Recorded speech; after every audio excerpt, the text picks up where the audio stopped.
Welcome to the Old-Fashioned Masonic Podcast, where we talk all things Freemasons, while drinking an old-fashioned.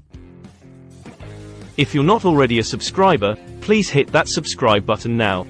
Platforms other than YouTube tend to block some of our content. Subscribe now to get up-to-date videos and shorts as they release. Now, enjoy this episode. What if the Templar Knights were not executed by King Philip and Pope Clement? Imagine this. What if Jacques de Molay and the Templar Knights were not murdered? Here is an insight of what could have happened. Take a listen to this theory. In the year 1307, a pivotal moment in history unfolded when King Philip IV of France and Pope Clement V decided to spare the Templar Knights from persecution and execution. Little did they know that this decision would shape the course of the world for centuries to come. As the sun set on that fateful day, and Jacques de Molay left the funeral of Catherine of Courtenay, the Templar Knights continued their mission. They continued, undisturbed, guarding the Holy Land and preserving ancient knowledge. Their influence extended far beyond their superior military prowess, as their expertise in finance, trade, and architecture made them indispensable to monarchs and leaders across Europe. The Templar Knights, with their vast financial acumen, played a pivotal role in reshaping the political landscape of Europe and beyond. As they continued to accumulate wealth, their influence extended beyond the confines of their own order. They became the world's most formidable creditors, and their ability to force the repayment of debts from several kings and rulers shifted the power dynamics in many countries. In the decades that followed, the Templars expanded their influence, becoming trusted advisors to kings and popes alike. In the early 14th century, as the world began to feel the financial strain of wars and conflicts, many monarchs found themselves indebted to the Templars. Kings who had once held absolute power now had to contend with the Templar Order's influence. To secure their thrones and maintain their sovereignty, these monarchs were compelled to enter into agreements with the Templars, ceding some of their authority in exchange for financial support and protection. Would that have been a positive or a negative? We would hope that their vast wealth was used to fund great works of art, science, and education. The Templar Order established universities and libraries, fostering a renaissance of learning that would rival the famous Italian Renaissance of the 14th and 15th centuries. As the years passed, the Templars championed religious tolerance and interfaith dialogue, helping to bridge the gap between Christians, Muslims, and Jews.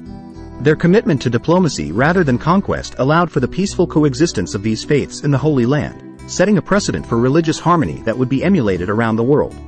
During the Age of Exploration, Templar explorers embarked on voyages of discovery.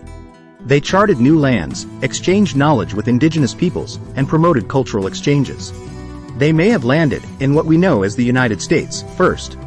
What would that have looked like now? Would this era of exploration and cooperation between civilizations have ushered in a new age of global understanding?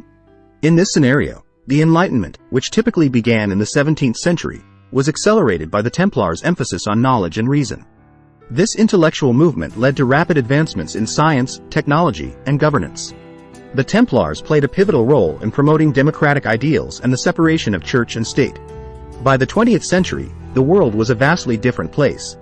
Wars were rare, and conflicts were resolved through diplomacy and dialogue. Poverty and disease were nearly eradicated, thanks to the Templars' philanthropic efforts and commitment to social justice. The Templars' political agenda was non-existent. In this alternate reality, the Templar Order still existed in the 21st century. By the 21st century, the global balance of power had shifted dramatically. Monarchs were no longer the absolute rulers they had once been, and democratic governance was the norm.